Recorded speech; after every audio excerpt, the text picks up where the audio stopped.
tunasema kolobi tuditwa ma verite Kinshasa ambuji Michael Zilobumba Shikino Maniema Kalemi Ovira Toma Bukavu Kutama na Beni Kisanga ni boyo Wapoma mwada masta Dibuna wacha na turu Pambandaka kipu Chika pakananga Du nord au sud De l'est à l'ouest Na wakase na Afrika Tokolo wabosolo Tokolo wabosolo Chika ba rumeur Sana la pimba bileja Sanga solo Pona fini la mboka Kongwa solo Pimba bileja Parole libre, style critique, journaliste ya écolo Français, lingala, swahili, chiluba, kikongo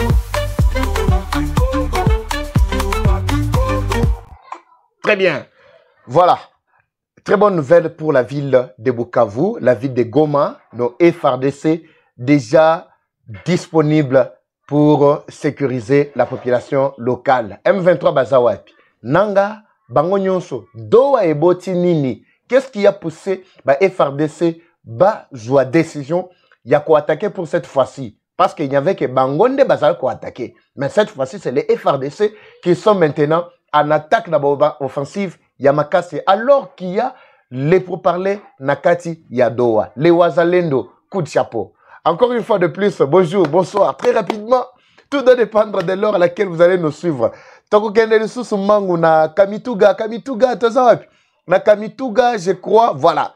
Donc, na Kamituga, pona, wana tozana mairie, ya Kamituga, pona ko sabino, lisusu, moi, quelques détails en direct avec Bali Kolandabiso. Na, la kakibino ate, na ko BTP, li solo, ya ba infiltré nyon so batu ko rate mission na bango. Bazali kokota lokola, batu oyo tobenga banani. Ba teka katuba mwa miloko mike tout ça. Bah Ouest africain, banani. Il y a des Kenyans, il y a des Ougandais, il y a des Rwandais qui nous infiltrent. Bah Keiboy. Après un temps, bon surtout qui, bangwana ba komi, véritable rebelle. Sikoyo, awa tozapi, tokozalape, na Durba, na Wacha, na Durba, Wacha, partout là-bas. En tout cas, nous vous disons sincèrement merci pour la fidélité Nabino. Diedoyi, merci depuis Kisangani, Paris, Bola, Nabiso, États-Unis. Boza tellement belle, les hommes sont tokobete ko sepeli sabaïke et surtout na moment oyo tokomi kolonga bitumba. Na sabino que la guerre est rwandaise, la victoire était congolaise. Vous avez vu que tozali ko courir très rapidement vers la victoire pour être kimia ezonga totalement. Wana to changer na biso, lolenge na biso ko sala, lolenge romona, lolenge ko seka, lolenge nyonso e kozala siko kitoko makasi pour tous les Congolais qui sont en train de nous suivre. Les ennemis à bout, pia. Avant de développer Bandeko Balandi, je reviens toujours sur le produit Maxi Bien-être, un très bon produit qui élimine la fatigue, le stress, la moussala, la frigidité, diarrhée, inconfort, constipation, sur mabe, okozwa pongi kitoko avec tasse ya Maxi Bien-être. Maxi Bien-être ezali solution bio composée na ba plante mais traditionnelle ya biso. Ezali sans effet secondaire, ezali 100% bio. Ezali ko stabiliser maladie à sucre, tobengi diabète, glycémie, tension, ce qui ezali ko kita. Maxi, ezali ko nettoyer barin, ezali ko soigner hémorroïdes, ezali ko restaurer dysfonctionnement sexuel. Donc, Maxi Bien-être ezali adapté. Moi si mobali akoki ko melango, ezali pona bolamu wabino. Numéro ya Maxi yango wana bisika bozwami. Benga bandeko ya Maxi, ils vont vous servir. Bimba bileja, papa eva tozawa pi nangita mona plastokomi. Beta na commentaire déjà. Na mon premier commentaire c'est anani. Commentaire à liboso. Na banda ko zwaga ba commentaire à liboso na juju na tcheko to. Prochainement au jupe moi libange ko sala pe moi va bien mo et tout ça. Imaginez avec les Congolais qui se retrouvent entre eux. Merci et bienvenue. À ce rendez-vous des Congolais, l'actualité, ezali kotourner tout autour, il y a Doha, tout autour, il y a attaque, il y a FRDC, tout autour, il y a Procès Kanambe. Procès Kanambe dans le Bélag, on a premier numéro, mais a toujours développé très rapidement Bandeko Balandi. Comme vous le savez très bien, les noms a beaucoup plus bref, justement c'est pour vous donner la lumière. La ville de Goma a longtemps souffert. La ville de Bukavu longtemps souffert. Soko zala nanga na Goma, na lingina mona commentaire na yo. Pesanga commentaire awa loba à partir à Goma zolanda biso. Nabi ba papa Billy Bozana ba papa Dick bo rolanda ngai. Et puis je vais commencer à demander bah indice. Onyo sobozo mon sur le terrain on est ba grimace. Bolandane ba information nazo pesa bino et vous allez comprendre que l'ennemi avait déjà fui depuis très longtemps. Et surtout nanga akimaki bandakala. Je commence d'abord par la ville de Goma Bandeko Balandi. Avant na kitasiko Bukavu na kiti Kamituga, Kamituga boyebi ke no ezalinde état-major général, il y a ba FARDC na biso en collaboration avec tous les généraux Mandez-vous Kabal, je pense, bon, ça tellement ébélé. Donc, Masolo est bougé côté Kuna. Si tout va bien, Nako Yambape, Moko, Yabawaza, Nakata Kamituga, Apesebiso en direct. Mais à Torobeta Masolo, d'abord, il y a Otto Zanango. Tozo, Toki Mo Malembe. Bandeko Balandi. D'abord, Nakata Ville à Goma. Les ennemis avaient déjà fui depuis un certain moment. Les autorités, Bakomaki, ko se placer dans la place stratégique. O ba yebi ke lobby ko pona yebi sak bino ke alternative etikaka mibale. Moko ezali soki doa esimbité, c'est-à-dire bazo saboter doa po ba yebi ke copie do ande Trump azali kozela na États-Unis. Yango moni bazala ko benda dilatoire, bazali ki ko bebisa po ete ba saboter doa pourvu que Washington et s'appliquer du côté. Pourquoi? Parce que ba monaki ke Tshisekedi Makanisma Inyos et Soukakika na Washington. Non, ce n'est pas ça. Nous, on avait plusieurs alternatives. Toaki na ba stratégie est belé. Nous, je parle du gouvernement congolais. Nazo le belé sonde ba congolais. Toaki ba alternative est belé qui devrait nous permettre au cas où Doha est pesité. Allez, biso kotoyo, Mathieu Salabini, Mathieu Eningana. Kitoko. Soki Washington est pesité, mais Mathieu Eningana. Et ça qui n'a infiltration à Makasi, ça j'en avais parlé plus de 3 fois dans la émission. Baouti ko épuré awa. Le nouveau commandement est déjà en place. Les FARDC ont pris déjà le contrôle de tous les coins stratégiques. Je dis bien tous les coins stratégiques. En collaboration toujours avec les Ouazalendo qui maîtrisent bien le terrain. Parce que FARDC belé ba obaye, et zaka ba ancien mususu oba maîtriser le terrain, ba namboka. Naba oyo mususu ba ko bakisa mebe aba ancien na le belezali ba oyo ba zalaka recruté sur place pour le compte il y a RDC ezate ke ba o ba kotaki ba o ba yaki ko troubler bango na ba M23 wanate. Ils ont pris déjà possession de tous les coins en commençant d'abord par état-major na biso na Sud Kivu na Kamituga Tomati likolo ba masisi nyonso walika e kisanga ni kutukolo bate commande ezo salema depuis Kinshasa. Donc, c'est-à-dire, depuis Kinshasa, on peut téléguider, attaque, on peut chasser, repousser à partir de Kinshasa, à partir de Kisangani, Walikale, à partir de Massissi, Lubero, Likolo, Beni. Et surtout, je crois, il faut nacheler binope. Moi, Biliri Moussou, po Biliri, bayana kacha obongi sango très rapidement. Bota la nenge descente, ya gouverneur d'abord, nakati ya zone à 0 mètre dans la ligne de front, bisika bango bazouamaki. Tango ga yoki solo na ye. Voilà tout dans la suite qui vous l'icolo. Est-ce que c'est très voilà c'est pena. Bon ngiselanga image wana ya gouverneur lors il y a descente naye et puis na we salemaki na kan ya ba M23. Total lango peut-être na prochain numéro à Bandeko. Donc on a constaté que les M23 basi ba mikimelaki bandakala mais batika ba petit na bango ba kadogo ndenge bazalaka batiki tiki tango omonaka kadogo wana omonika sukutu mbala moko kantike no batwana bazali bamikimelaki bandakala depuis très longtemps là. Maintenant qu'est-ce qu'ils ont fait? Bao batika lokola ba officier na bango. Ils se sont placés na place stratégique. Ezakina musu banda ofanda côté il déduit. Bao ba yebi il déduit kuna ba yebi na il déduit wana nde place bazwamaki. D'abord il o ezali d'abord entre Nord et Sud Kivu. Parce que Ilouane et Kaboli et Zali Nangambo ont mata côté à Sud Kivu plutôt komata côté à Nord Kivu na côté à Sud Kivu. Nde parti moko ya ba M23 ba officier na bango ba kenda ko batama. Objectif c'est quoi? Soki ka e peli ndenge ezana kacha ko pela boy ba kati sambango directement na kati ya Rwanda. Deuxièmement, ba kenda ki ko batama suka ya Ruchuru. Wana axe Ruchuru vers Bunangana. Loko boyebi ke Bunangana tozali de na territoire ya Ruchuru. Nde côté ba msuba kenda ko batama ba o bazalaki na se na plutôt na Sud Kivu bakiti ba côté ya Kamanyola. Kamanyola na juste côté à frontière. Pourquoi objectif ezaka so bayoki ebarde malamoko bakatisi bakena pays na bango na Rwanda na pays na bango ya bao ya Kamanyola bakende Rwanda bao ya likolo ruchuro bakota Uganda. Donc panique memi bango. Oyo bomoni sur place wana à tout moment bakoki kolongola pe sukutu batikali wana sur place. Des objectifs to stratégie au bâti en place. Tous ceux-là qui sont sur la ville de Goma, sur la ville de Bukavu, au bozo mona, bozo kanteno, bazali, papa eva tomoni bango tout ça. Bazaka ba petit moko boye, ba lati lati tango bako yoka keno e barde, balongoli ka basukutu esili. Balongoli basukutu. Parce que d'abord, ligne na bango de ravitaillement, nyonso bakati, à renfort, bao bazaka ko fournir bango ba armes, ba tout ça, bakati, c'est ça que les États-Unis ont fait. Les États-Unis a péqué sur ravitaillement, ligne de ravitaillement, nyonso ya bango, ba bloqué complètement.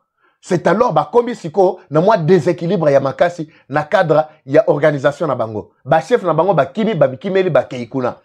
Alors, awa toza na Kamituga, bona roloba nyonso te bandeko balandi, toza na ville ya Kamituga, wana pembe na mairie.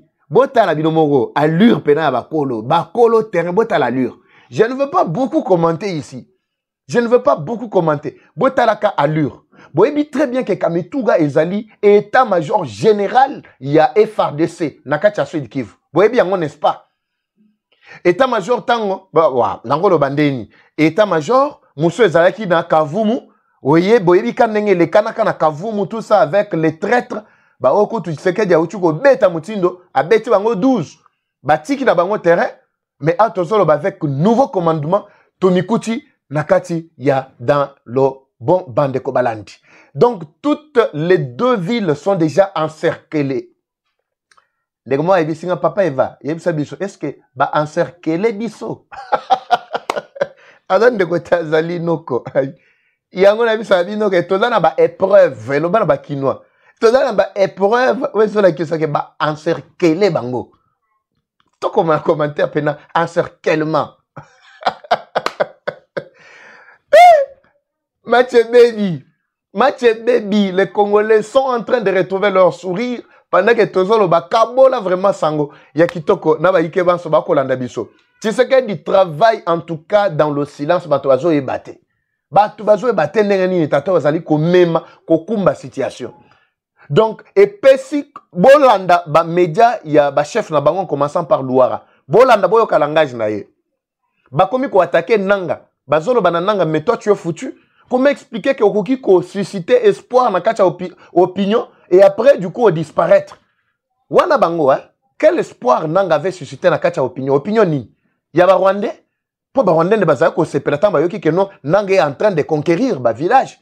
C'était des Rwandais qui étaient en train de célébrer la victoire. Mais quand nous parlons ici, les Congolais n'étaient pas contents. Mais Louara est en train d'attaquer aujourd'hui Nanga. Azo yibisaye que non, en tout cas yo komi foutu moko boyo na Kabila. Kabila oye a tokantiaki non en tant que militaire commando, oye oko sala moi exploit moko boyo tout ça. Tshisekedi yo civil. Boyo kandenge mutu wana komi siko ko takine bango to ko attaquer siko clan na bango. Eza mindu kite. Réfléchissons ensemble. Tshisekedi n'avait même pas AK-47 oyamuke même licence moko azaki na ngote. Mais Kabila avait combien d'armes? A infiltré non seulement que Yemoko a infiltré Mboka, mais a infiltré pe bandeko na bango ba Rwandais belé na kati armée et belé na kati ba institution. Mais Tshisekedi n'avait rien. Mais Tshisekedi a réussi, il y a kozwa pouvoir na maboko, il y a Kabila alors que Kanambe était encore plus fort, l'homme le plus fort, avec tous les réseaux actifs partout à travers le pays. Même les bandes Mboka. Mais Tshisekedi avait réussi, il y a kobotola quelle sagesse. Et des deux, tango tokomi FCC cash. Botala ndenge ba basculer du coup bakabiliste bakanambiste bango yo bakomi kolela. Non, il faut kotala déjà ba prouesse ya mutu wana dans le passé et puis na ba o batakaka ye bazaka vraiment à un certain moment ba raison raté. Effectivement, vous avez raison. Pourquoi? Parce que ce que vous voyez, ce n'est pas ce que nous sommes en train de voir. Tozo mona siko comment tu sais qu'il est en train de travailler dans le silence et puis silence c'est zo botape bambouma. Mais tout ça. Mais j'étais là, je vous avais dit que non, il faut tous à la wana. J'étais là, Kamituga. Kamituga, wana chef d'état-major. Na rolobagnon so awate, place état-major et siami et fandi sami. Mais nazo bomba. Nakoloba nyonso te nazo bomba nde bandeko balandi. Mais bon partager c'est une très très bonne nouvelle na ba yikeba so ba kolanda biso. L'opération toyebi bango e bandaki. Wana tozali na Durba na Wacha. Donc bayaka boye botala nan. Bayaka boye tozoteka bona boye papa Eva ndenge za boye bayaka kaka bongo. Zela wana tozali na Durba na Wacha.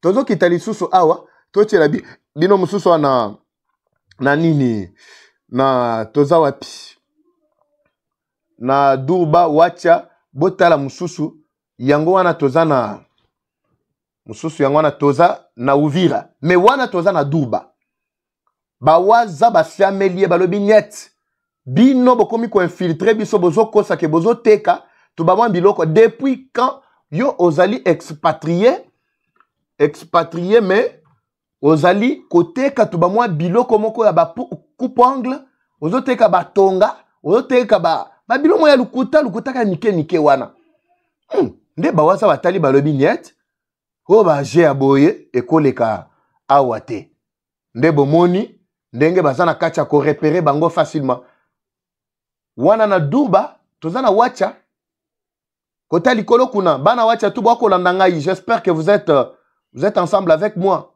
Nana mona bino na kacha ba commentaire coup de chapeau wana ba waza na biso balobiso to kolandela bino soki na migration bazali ko pesa ba opportunité ya kokota mais biso peuple tozo landela nde bino bimisa mikanda ye wana komi kolia na yembanga bimisa mikanda akomi kolia mbanga to bisaki bino keno bakomi ko infiltrer biso na ndenge moko ko sakana te botala mususu ye wana aza wapi mususu ye wana voilà Akimi te ye wana est-ce qu'a affiché Akimi aboye ko affiché voilà nangana tiela bino ye botala voilà na tiela bino ye boza calme a sakana biso moni biso neti voilà. Na tiela bino mususu wana na prochain numéro. Nde batali basia melié pour match ndenge ezabo bandeko balandi. Infiltration nyonso bloqué. Bloqué parce que nous avons besoin ya komikuta entre biso na biso d'abord ba congolais. C'est ce qui est en train de se passer. Bino ba eboza na ba zone. Botala net na Grand Katanga. Ba ba yaka batambu sakana bobenga mona. À part baorte bazangane na kiyo ba omso abenga mama ba ouest africain au mona ba éthiopien au mona ba kenyan baza tellement belé surtout na kati ya ville ya Lubumbashi eza na comment ba benga bango bo bisanga comment on a kati ba commentaire bo banda ko landela bango service de renseignement na biso bo landela batu nyonso wana ba mso ba komi kokotela na ndege wana imagine botala bino moko kamwa sak wana un expatrié muto ayepena boy po banda ko teka to ba mwa biloko oyo to ba mwa chargeur ma ba coupe ongle babilo mike batonga ata yo moko metan bazotala image mususu wana so ba préparer nga yango na kotiela bino peut-être prochainement bokomona bilongi ya batu wana ba Égypte ba plutôt ba éthiopienne ba kenyan ba sud soudanais ba ugandais kaka ba oyo ba filtraka biso ba o ba sana kati ya konyoko na biso nde ba bazana kati ya kosala mobulu na terrain. Alors c'est vraiment alerte ya makasi pour epesa ba yike vraiment mayele contrôle ezala vraiment liso likolo ya liso bandeko balandi namoni ebela esongo tozanango nous sommes obligés d'abord à kotikela bino awa pour l'instant pour que to préparer ba prochain programme tozongela bino parce que doa ndenge na lobi ke do ezana ba dossier belé awa c'est pas pour rien que tu sais bien dire abeti vraiment na mesa tina zola d'événement ezo se kisangai c'est pourquoi je veux vous contaminer aussi la même joie. Tant qu'on a reçu ça, dans le répertoire, na boakeli bino bandeko baladi pour être tout c'est là bon on a vraiment le lingue ce que les gens quand travailler avec secrétaire particulière naé ba bisinga ka mingi ta ko bala a bala na éviter so mobani akeko ko ya vraiment un secrétaire particulier na biso petite na biso Tshisekedi en tout cas petite wana nzamba pambola a osala musala kitoko pembeni ya papa. Secret papa travaille dans le silence et puis la guerre est rwandaise, la victoire reste congolaise. La patrie ou la mort nous vaincrons. Eva Patrick et Vachou, nous vous reviendrons prochainement. Concernant le programme, il y a live. nous excusons Tolobaki que Tokozong la live prochainement. Pourquoi? Parce que Tozana nous na stabilité ya connexion te. Nde loko tozo bundanango et moi pendant on a couru katani connexion et kei et kimi tout ça. Alors on ne veut pas que en plein live to katana. Tozo bongisa ma solo pour que prochainement to lancer ba programme na biso ya ba live. Wana to banda ko solo là du début à la fin. Ngala bino to kutani na prochain numéro Eva Patrick Eva Chou. Merci, à bientôt. Kinshasa, Ambuji, Michael, Zilo, Bombash, Kino, Maniema, Kalemi, Ovira, Tomabuka, Fuku, Tabana, Beni, Kisanga, Nibo, Yoma, Poma, Madamasta, de Buna, Wachana, Turba, Mandaka, Kipu, Chika, Pakananga. Du nord au sud, de l'est à l'ouest, en Afrique, Tokoloma, Bosolo, Tokoloma, Bosolo. Chikaba, rumeur, Sana, la Pimba, Bileja, Sanga, Solo, Pona, Fini, Lambo, Kakungwa, Solo. Ima, Bileja. Parole libre, esprit critique, journaliste ya écolo. Français, Lingala, Swahili, Chiluba, Kikongo.